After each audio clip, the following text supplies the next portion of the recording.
Je remercie Dieu pour chaque fois qu'il me convainc. Parfois, je dois le remercier plus que je ne le ressens, mais vous savez. Un jour de la semaine passée, je le remerciais pendant toute la journée. Je disais « Merci Seigneur de m'avoir montré cela. Merci Seigneur parce que... Merci Seigneur de m'avoir montré cela. » Et alors, finalement, j'étais contente que c'était l'heure de dormir pour que tu ne me montres plus rien d'autre.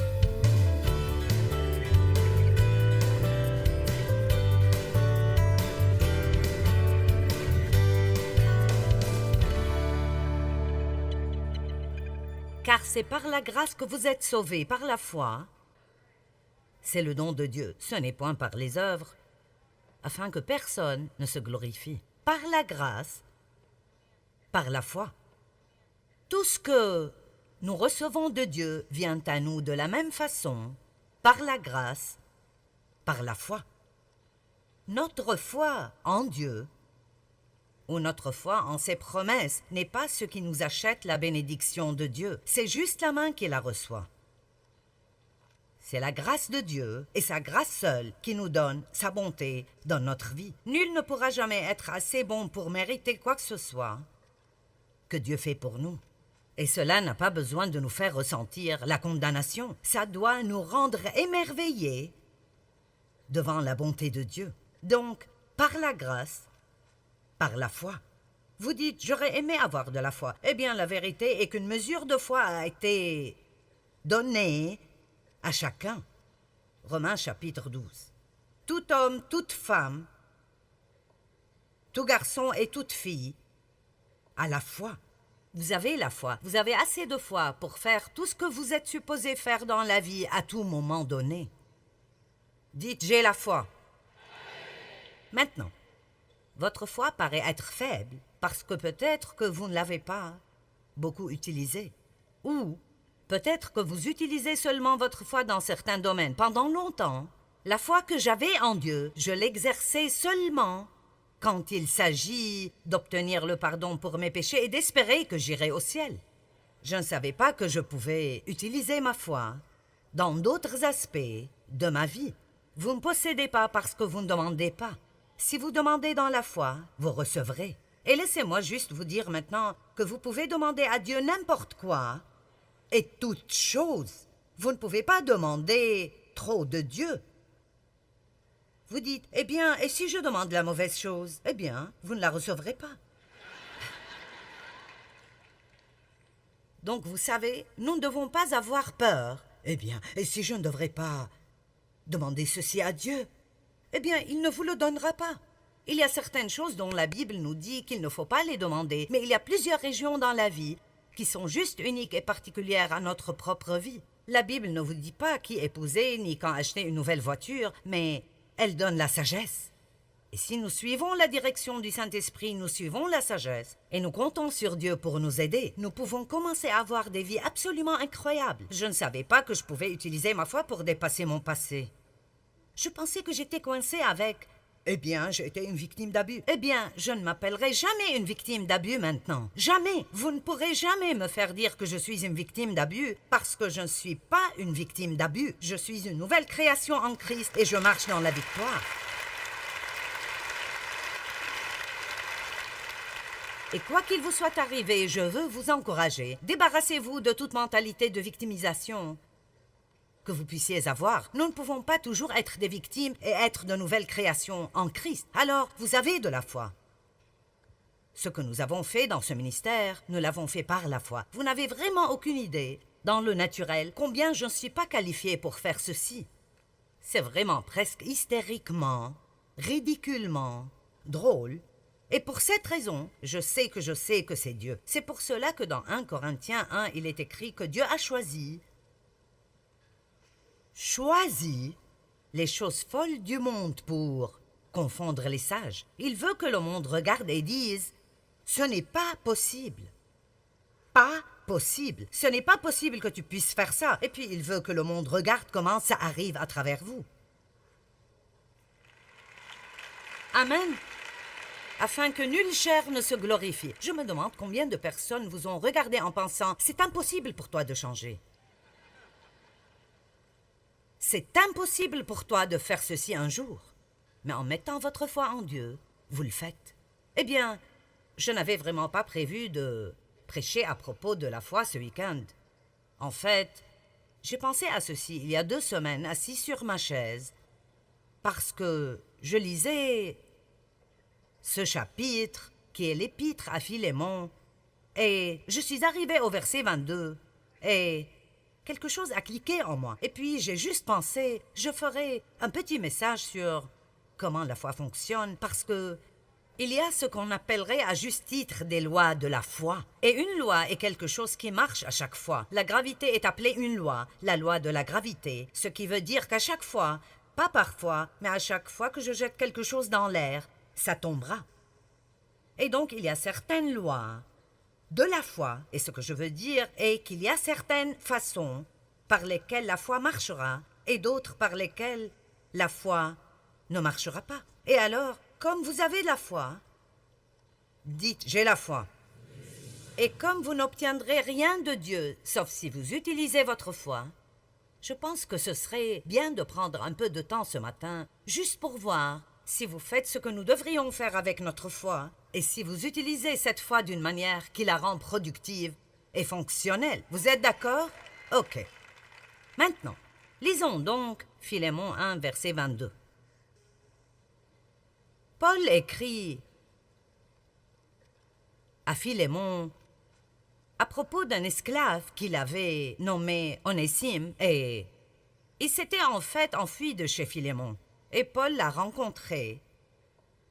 Et il est devenu un fils spirituel de Paul. Et maintenant, Paul allait le renvoyer chez Philémon. Et il voulait s'assurer que Philémon le recevra gracieusement et qu'il ne le punirait pas parce qu'il s'était enfui. Et c'est ce dont parle la partie majeure de l'épître. Mais après, Paul dit, et c'est très important, Paul était en prison quand il a écrit cette lettre.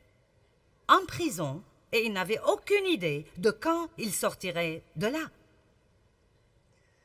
Mais il écrit à Philémon, et dans le verset 22, il dit « En même temps, prépare-moi un logement, dans l'attente de m'accueillir hospitalièrement, car j'espère, grâce à vos prières, vous être rendu ou recevoir la grâce de venir. » Nous voyons quelque chose de très important ici. D'abord, il dit « J'ai la foi que si vous priez pour moi, je sortirai d'ici et je pourrai venir vous visiter. » Donc, il avait la foi en la puissance de la prière et il croyait que, quand il prie ou si d'autres prient pour lui, cela ouvrira les portes pour qu'il soit libéré de la prison. Ne priez pas si vous n'allez pas prier dans la foi. Quand vous priez, ayez une foi simple comme les enfants pour que Dieu vous entende, mais aussi pour que Dieu vous donne soit ce que vous demandez, ou si vous demandez la mauvaise chose, il vous donnera quelque chose de mieux. Amen. Puis il dit, « Prépare-moi un logement en attendant ma visite. » Maintenant, je veux vous parler du pouvoir de l'attente. Parce que la foi devrait avoir une attente active et agressive qui va avec. Paul a dit « Priez pour moi. Je crois que je sortirai d'ici et je viendrai vous visiter. Alors commencez à me préparer une chambre. » Est-ce que quelqu'un voit ceci? Tu peux déjà commencer à me préparer une chambre parce qu'il était si certain qu'il allait pouvoir venir. Nous appelons les femmes enceintes des mamans en attente parce que nous savons ce que c'est que d'être enceinte.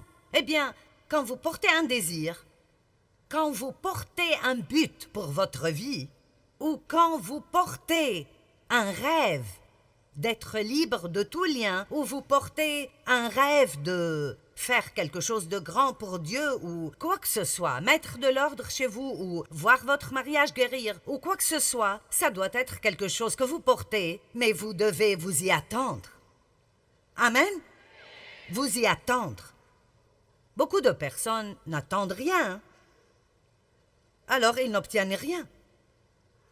Beaucoup de personnes sont comme « nous attendrons de voir ce qui arrivera ». Ne vivez jamais avec une attitude comme « eh bien, nous attendrons de voir ce qui arrivera ». On ne sait jamais ce que Dieu fera. Vous ne pouvez pas vous attendre à trop. Dans Ésaïe chapitre 30, verset 18, c'est un verset magnifique que j'ai découvert il y a plusieurs années. Et essentiellement, la Bible dit dans Ésaïe 30, 18, « L'Éternel attend le moment de vous faire grâce et il se lèvera pour vous manifester sa compassion. » Cela signifie que Dieu attend une opportunité d'être bon envers vous. Voyez-vous cela? L'Éternel attend ardemment, et le mot attend veut dire espère, cherche à et désire, de vous faire grâce, et alors il se lèvera pour vous manifester sa compassion et vous faire miséricorde. Car l'Éternel est un Dieu juste, béni, heureux, privilégié, et enviable sont tous ceux qui espèrent en lui, qui attendent et cherchent et désirent Dieu et sa victoire, etc. Donc, la simplicité de ceci est, au cas où vous l'avez manqué, que Dieu est assis sur son trône au ciel et il cherche, désire et attend quelqu'un pour être bon avec lui, mais il ne peut être bon que pour quelqu'un qui espère en lui, le cherche, le désire et s'attend à ce qu'il soit bon envers lui. Si vous pouvez juste vous approprier cette chose, c'est assez pour faire une grande différence dans votre vie. Parce que, laissez-moi vous le dire, à quoi vous attendez-vous? Plus de ce que vous aviez dans le passé? Plus de problèmes? Plus de déceptions? Vous vous attendez à être licencié au travail parce qu'il y a des licenciements?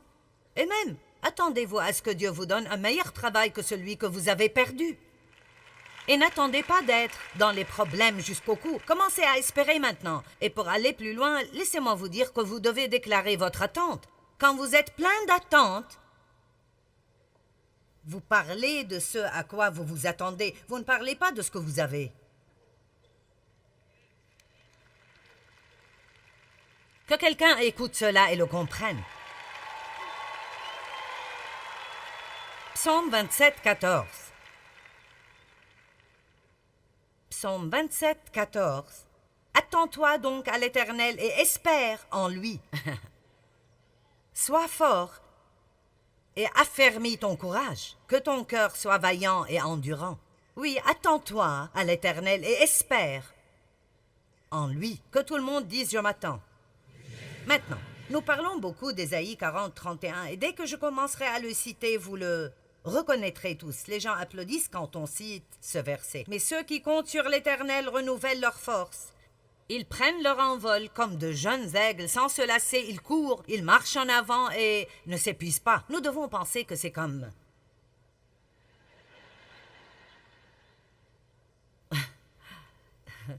Mais si vous le lisez et vous étudiez ce mot « attend » dans la langue originale, ou si vous le voyez dans la Bible amplifiée qui amplifie un peu de la langue originale, il dit que ceux qui attendent, cherchent, désirent et espèrent le Seigneur. Alors, comme vous attendez Dieu, vous ne faites peut-être rien physiquement parce que vous avez peut-être une situation dans votre vie que franchement, vous ne pouvez rien y changer. Et nous disons, tu as juste besoin d'attendre le Seigneur. Mais cette attente, même si vous n'êtes pas actif dans vos actions pour résoudre votre problème, vous êtes très actif spirituellement. Ne soyez jamais passif spirituellement. Restez très actif spirituellement dans votre attente. Seigneur, j'attends une percée. Peut-être qu'aujourd'hui est le jour. Vous pouvez même utiliser votre imagination, et je n'essaye pas d'être farfelu et de me perdre dans une sorte de manipulation mentale, mais nous avons une imagination. Pourquoi devons-nous l'utiliser? Sommes-nous supposés l'utiliser simplement pour nous souvenir de toutes les choses bêtes qui nous sont arrivées dans nos vies? Pourquoi ne puis-je pas juste fermer les yeux et dire « Seigneur, je vais juste rêver de quelque chose de grand pendant 1 minute et j'imaginerai comment sera ma vie quand ma percée viendra parce que je sais qu'elle arrive ?»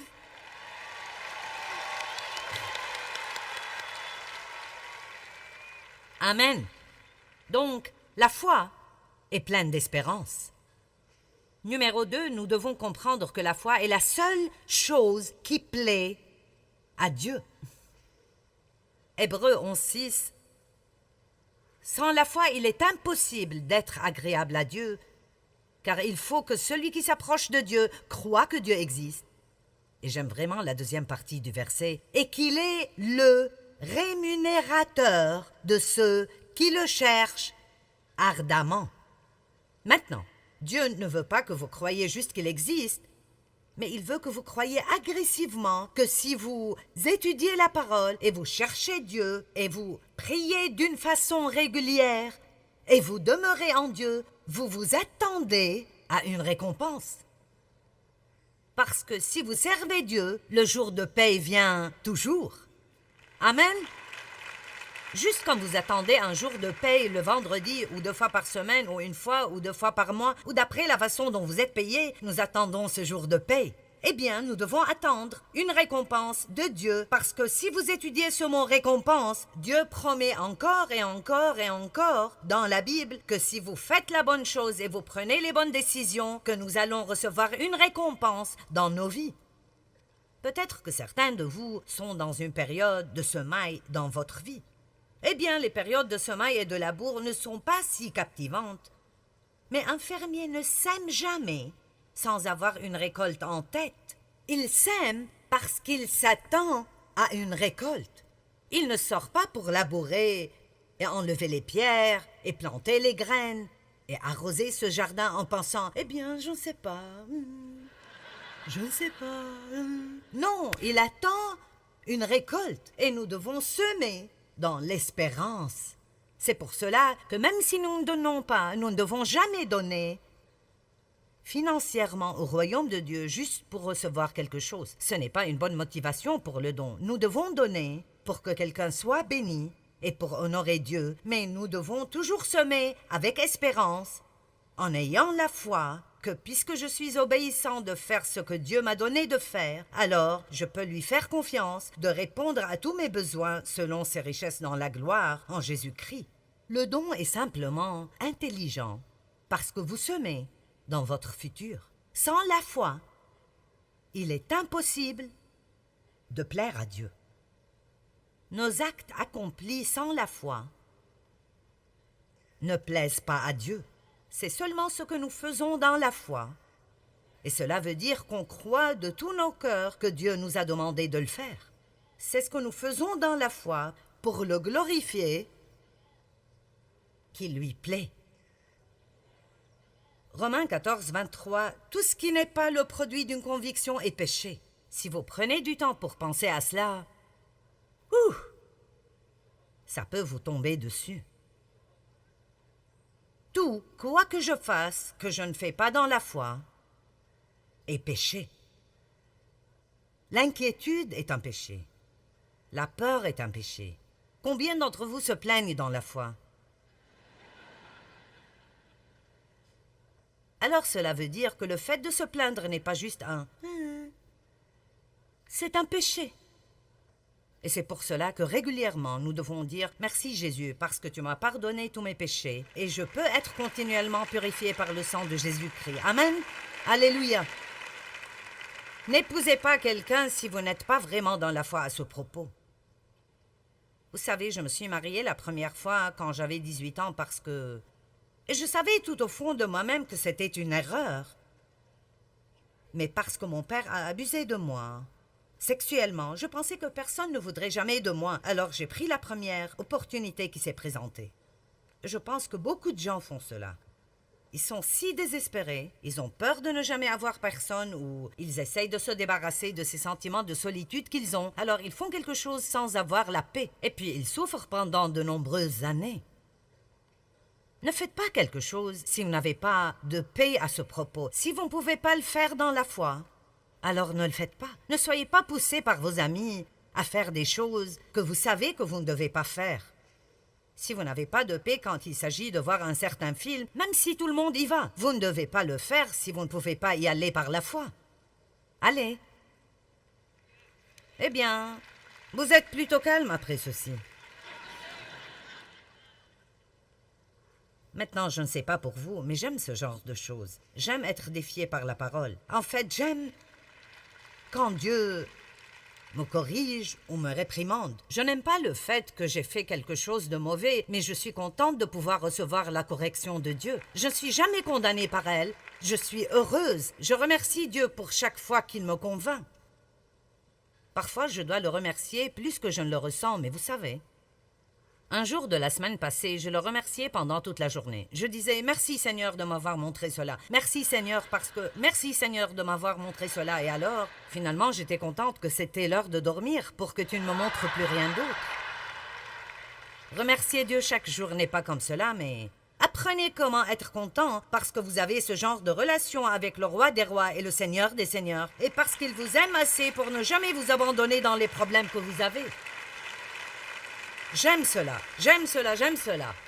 Alors, si je me mêle de vos affaires en disant « tout ce qui n'est pas le produit d'une conviction est péché », que cela vous rende heureux. Tout ce qui vous met mal à l'aise doit être quelque chose dont vous avez besoin. Troisième point. La foi doit être basée sur la parole de Dieu. Plus que tout, d'abord nous avons la foi en Dieu. La Bible dit « ayez foi en Dieu ». Je vous ai déjà dit que nous avons tous la foi. Une mesure de foi a été donnée à chacun. Maintenant, ce que vous faites de cette foi est votre choix entièrement. Vous pouvez mettre votre foi en vous-même. Cela ne marchera pas, mais si vous voulez essayer pendant quelques années et être misérable, allez-y. Vous pouvez mettre toute votre foi en des personnes. Et je ne dis pas que nous ne devrions pas faire confiance aux gens, mais je peux vous dire que les gens vous décevront. Nous n'avons pas la capacité de ne pas nous décevoir l'un l'autre car nous ne sommes pas parfaits. Alors, ne donnez pas aux gens la confiance qui appartient seulement à Dieu. Vous pouvez faire confiance à certains, mais n'allez pas trop loin parce qu'au moment où vous regardez quelqu'un et vous pensez « tu ne me feras jamais de mal », maintenant vous avez des problèmes. Ne mettez pas votre foi en le système du monde. Soyez sûr de dépendre de Dieu. Dépendez de Dieu. Notre pays est grand parce que les hommes et les femmes qui sont venus ici dépendaient de Dieu. Et dans notre nation, nous devons retourner à dépendre de Dieu. La politique sans Dieu est une chose dangereuse. La foi doit être bien basée. Tout d'abord, vous mettez votre foi en Dieu. Vous avez peut-être un bon travail et il vous paye bien, mais si j'étais vous, je ne dépendrais pas juste de ce travail pour prendre soin de moi. Dépendez de Dieu. Et si vous avez besoin de plus d'argent, mais vous n'obtenez pas cette augmentation, ne vous énervez pas, mettez votre dépendance en Dieu. Souvent, nous comptons sur la mauvaise source pour qu'elle prenne soin de nous et nous devons toujours regarder vers Dieu. Et si vous allez vers Dieu et Dieu veut que la compagnie vous donne une augmentation, il s'en occupera. Mais s'il veut vous donner d'une autre façon, maintenant parce que vous avez mis votre foi en lui, vous avez ouvert cette grande porte de plusieurs opportunités pour que Dieu vous bénisse. Est-ce que vous m'entendez? Et certains se tournent vers juste une source. Vous vous tournez vers votre travail. Mais cela est faux. Vous devez vous tourner vers Dieu. Dieu, même si les autres ne me donnent pas, si tu décides de me donner quelque chose, alors je l'aurai. Est-ce que vous m'entendez? Je dirai cela de nouveau. Vous devez dire à Dieu, je me fiche de ce que d'autres ne me donnent pas. Si tu veux que j'aie quelque chose, aucun démon en enfer et aucune personne sur terre ne m'arrêtera de l'obtenir. Amen. Alors la foi doit être basée tout d'abord sur Dieu, la foi en Dieu. Ayez la foi en Dieu et puis apprenez la parole de Dieu assez bien pour connaître les promesses de Dieu, pour mettre votre foi en les promesses de Dieu. Maintenant, je ne pense pas que vous ne pouvez pas prier pour quelque chose si vous ne pouvez pas trouver de versets correspondants, mais je pense que c'est sage de remplir autant que possible vos prières de la parole de Dieu. Priez la parole. Priez la parole à Dieu. Rappelez Dieu. D'autres prophètes l'ont fait. Ils rappelaient Dieu tout le temps de ce qu'il a dit. Et vous devez dire, Dieu, tu m'as promis que tu pourvoirais à tous nos besoins et je m'attends à ce que tu fasses cela. Merci pour cela. Tu as promis, Seigneur, que si j'instruis mes enfants selon la voie qu'ils doivent suivre, même quand ils seront vieux, ils ne s'en détourneront pas. Alors, où qu'ils soient maintenant, Dieu, je crois qu'ils reviendront.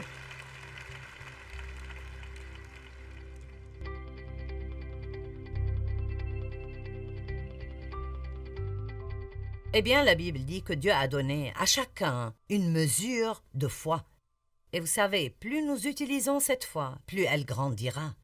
Et aussi, nous avons sa grâce qui nous aide. À chaque fois que nous agissons dans la foi, sa grâce, sa puissance et sa capacité viennent à nous pour nous aider à être efficaces dans tout domaine de notre vie. Vous savez, je pense que nous avons besoin d'apprendre autant que nous le pouvons à propos de la grâce parce que la grâce est phénoménalement incroyable. La grâce est la puissance de Dieu qui vient à nous gratuitement et nous rend capables de faire ce que nous avons besoin de faire dans la vie sans aucune lutte, fatigue ou effort de notre côté. La grâce est ce qui nous sauve. La grâce nous pardonne. La grâce nous offre la miséricorde. La grâce est vraiment incroyable.